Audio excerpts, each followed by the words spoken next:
राज्य के मुख्यमंत्री शुभेंदु अधिकारी ने आज पूरे राज्य में लड़कियों के एचपीवी वैक्सीनेशन का वर्चुअल उद्घाटन किया। ये वैक्सीनेशन प्रोग्राम आज इस्लामपुर सुपर स्पेशलिटी हॉस्पिटल में शुरू किया गया। Islampur sub division administrator Ankita Agarwal, deputy CMOH3 Apurva Das, MLA और चेयरमैन कन्हैयालाल अग्रवाल और इस्लामपुर सब डिवीजन हॉस्पिटल की सुपरिंटेंडेंट सूरज सिन्हा समेत कई अधिकारी इस मौके पर मौजूद थे। सब डिवीजन एडमिनिस्ट्रेटर अंकिता अग्रवाल ने कहा कि इस वैक्सीन से डरने की कोई जरूरत नहीं है। उन्होंने ये भी कहा कि उन्होंने खुद भी बहुत पहले ये वैक्सीनेशन लगवाया था।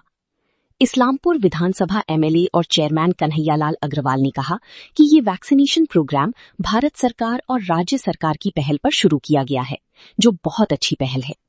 राज्य के मुख्यमंत्री शुभेंदु अधिकारी ने आज इस वैक्सीनेशन कैंप का वर्चुअल उद्घाटन किए हैं। भारत सरकार और पश्चिमबंग सरकारेर যৌথ उद्योगे आज के गोटा राज्य HPV वैक्सीनेशन কর্মসূচি শুরু হয়েছে। এখনই আমাদের রাজ্যের মুখ্যমন্ত্রী মাননীয় শ্রী শুভেন্দু অধিকারী মহাশয় এটা উদ্বোধন করেছেন। আমাদের ইসলামপুর বিধানসভা এলাকাতেও আজকে রামগঞ্জ BPSCতেও এটাই উদ্বোধন হচ্ছে। সুপার স্পেশালিটি হসপিটালেও এটা উদ্বোধন হলো।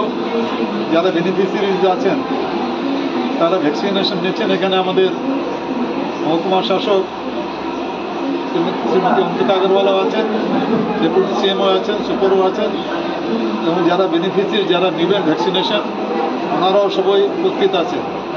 যেহেতু এই সার্ভাইকাল ক্যান্সারের প্রবণতাটা খুব বেশি দেখা দিচ্ছে বলেই এই HPV ভ্যাকসিনেশন এটা চালু হয়েছে। এই HPV ভ্যাকসিনেশন নিলে এই সার্ভাইকাল ক্যান্সারটা হবে না। আমরা 28 তারিখে ইসলামপুর পৌরসভায় এটা নিয়ে একটা মিটিং করেছিলাম সব কাউন্সিলরদের নিয়ে। সবাই এখানে বেনিফিশিয়ারি যেহেতু আজ থেকে শুরু হলো, এই কর্মসূচি চলবে। এটা 2006 থেকে এই কর্মসূচি আছে। একসময় এটা প্রাইভেটে এই ভ্যাকসিনেশনটা হতো, খুব কস্টলি ভ্যাকসিনেশন। আমি মাননীয় মহকুমা শাসকের সঙ্গে কথা বলছিলাম, উনিও বলছেন যে উনিও 10 বছর আগে এই ভ্যাকসিনটা উনি নিজেও নিয়েছিলেন। এই ভ্যাকসিনটার খুব প্রয়োজন ছিল। আমি ইসলামপুর বিধানসভা এবং ইসলামপুর পৌরসভার পক্ষ থেকে ভারতের প্রধানমন্ত্রী শ্রী নরেন্দ্র দামোদর দাস মোদী এবং আমাদের রাজ্যের মুখ্যমন্ত্রী শ্রী শুভেন্দু অধিকারী মহাশয়কে ওনাদের প্রতি কৃতজ্ঞতা জানাচ্ছি এই কর্মসূচি আজ থেকে পশ্চিমবঙ্গে চালু করার জন্য। বললাম মানুষের মধ্যে একটা ভীতি থাকে ভ্যাকসিন নেওয়ার কারণে। কোভিডকালে আমরা দেখেছি যে মানুষ অনেকেই ভ্যাকসিন নিতে চায়নি, বাধ্যবাধকতা সত্ত্বেও। HPV 14 বছর বা তদূর্ধ্ব মহিলাদের জন্য দেওয়া হবে। পার্শ্ব প্রতিক্রিয়া ছোটোখাটো থাকতে পারে, নাও থাকতে পারে, কিন্তু বিষয় হচ্ছে মানুষকে কীভাবে আপনারা আশ্বস্ত করবেন যে তারা যেন ভ্যাকসিনেশনটা নেয়। এটা টেস্টেড আছে, বললাম না, এটা 2006 থেকে শুরু হয়েছে। কোনো পার্শ্ব প্রতিক্রিয়া নেই বললেই চলে। 99.9% কোনো পার্শ্ব প্রতিক্রিয়া হয় না।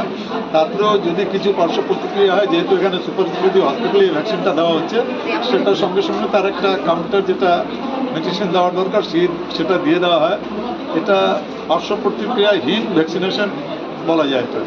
তো যারা যেহেতু এডোলেসেন্ট যারা আছেন, কিশোরী মেয়েরা, এদের একটু আতঙ্ক থাকে, কিন্তু ভবিষ্যতে এই ভ্যাকসিনটা নিলে ওনাদের সার্ভাইকাল ক্যান্সার হবে না। ওনাদের স্বাস্থ্যকর্মী, ANM এবং সেই সঙ্গে পৌরসভার আশাকর্মী যারা আছেন, প্রত্যেকটা ওয়ার্ডে আছেন, আপনি পৌরপিতাও বটে, তাদেরকেই আপনারা এই বিষয়ে আগে থেকে ট্রেনিং দিয়েছিলেন? আগে থেকে ট্রেনিং দেওয়া আছে। আমরা 28 তারিখে মিটিংও করেছি। সব বেনিফিশিয়ারির কাছে আমাদের আশাকর্মীরা ওনারা পৌঁছেছেন। যারা 14 বছরে যারা আছেন তাদের গার্জিয়ান শুদ্ধ আজকে, যেহেতু আজকে উদ্বোধনী, সেখানে বলা হয়েছিল যে কমসে কম আমরা 10টা আজকে করব। তারপরে আবার এটা প্রসেসটা কন্টিনিউয়াস আছে, এটা চলতে থাকে। আমরা সবাই জানি যে ক্যান্সার একটা একরকম রোগ, যেটা যদি হয়ে যায় তাহলে চিকিৎসা করাটা, ওটাকে ইলাজ করাটা খুবই মুশকিল। আর স্পেশালি মেয়েদের ক্ষেত্রে 2 ধরনের ক্যান্সার যেটা খুব বেশি আমরা শুনি হয়, ব্রেস্ট ক্যান্সার আর সার্ভাইকাল ক্যান্সার। তো এই যে ভ্যাকসিন হচ্ছে HPV ভ্যাকসিন, যেটা পশ্চিমবঙ্গ সরকার বিনামূল্যে দিচ্ছে, এইটা আপনার সার্ভাইকাল ক্যান্সারকে প্রিভেন্ট করে, মানে এই ভ্যাকসিনটা নেওয়ার পর সার্ভাইকাল ক্যান্সার হওয়ার চান্সটা খুবই মাত্র শূন্য হয়ে যায়।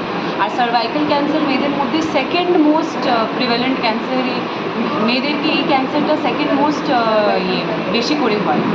তাহলে আমি নিজেই 10 বছর আগে যখন ছোট ছিলাম তখন আমি নিজেই নিয়েছিলাম, আমার কোনো প্রবলেম হয়নি। একটু তো ব্যথা হয় যখন ভ্যাকসিন নিতে হয়, কিন্তু তারপরে 10 বছর থেকে বেশিই কেটে গেছে, কিছু হয়নি। আমি সব মেয়েদের ওনাদের মাদেরকে অনুরোধ করব যে আপনি আপনার কাছের ব্লক পিএইচসিতে বা আপনার এই সাব ডিভিশনাল হসপিটালে বা যে কোনো সরকারি হসপিটালে যোগাযোগ করুন এই ভ্যাকসিনের বিষয়ে। আশা দিদিকে জিজ্ঞেস করুন, আর এই ভ্যাকসিনটা আপনারা আপনাদের মেয়েকে নিশ্চয়ই করবেন। কোনোই রুমার বিশ্বাস করবেন না যে ভ্যাকসিনে এ হয় বা হয়। আমি পার্সোনালি বলছি, আমি নিজে নিয়েছি, এই ভ্যাকসিন একদমই সেফ। দয়া করে আপনারা আপনার মেয়েদেরকে করাবেন।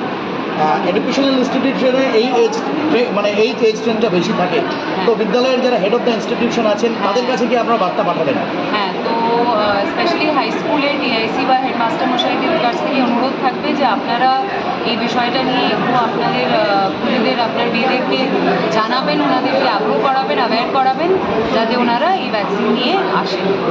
এইচপিভির সুবিধা যেন সবাই নেয়, ঠিক আছে? যত 14 বছর বয়সী এরা আছে তারা যেন এই এইচপিভি ভ্যাকসিনেশনটা নেয়, এবং এইচপিভি যে ক্যান্সার সেটার বিরুদ্ধে আমাদের সবারই লড়াই থাকবে, এবং এই ভ্যাকসিনেশনটা পরবর্তী সময়ে রুটিন ইমিউনাইজেশন ভ্যাকসিনের মধ্যেই ঢুকে যাবে।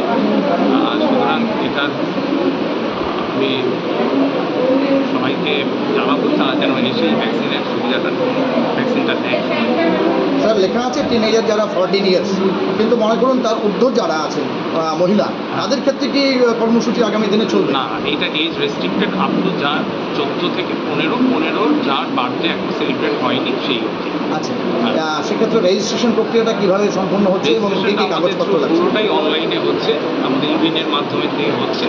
সেখানে একটা এজ প্রুফ লাগছে, এই এজ প্রুফ, আর একটা কনসেন্ট তো লাগে, যেহেতু ডিজিটাল কনসেন্ট দিতে হয়। ডিজিটাল কনসেন্টের এজ প্রুফ এটুকুই যথেষ্ট। অনলাইনে দেখেছি ইউএন অ্যাপের মাধ্যমে তারা সেলফি করতে পারেন, কিন্তু যদি কেউ যদি মানে অনভিজ্ঞ থাকেন তাহলে তারা কি স্বাস্থ্যকর্মী আশাকর্মীদের সহযোগিতা নেবেন? হ্যাঁ, কারণ যদি না থাকে সেখানে অফলাইনেও একটা ব্যবস্থাপনা আছে আমাদের, সেটা অফলাইনেও কনসেন্ট দেওয়া যায়, এবং এজ ডিক্লারেশনটাও একটা কনসেন্টের মাধ্যমে দেওয়া যায় অফলাইন ইয়েতে, মানে কাগজে। আপনার নাম এবং ডেজিগনেশন? আমি ডক্টর অপূর্ব দাস, ডেপুটি সিভিস 3 দিনাজপুর।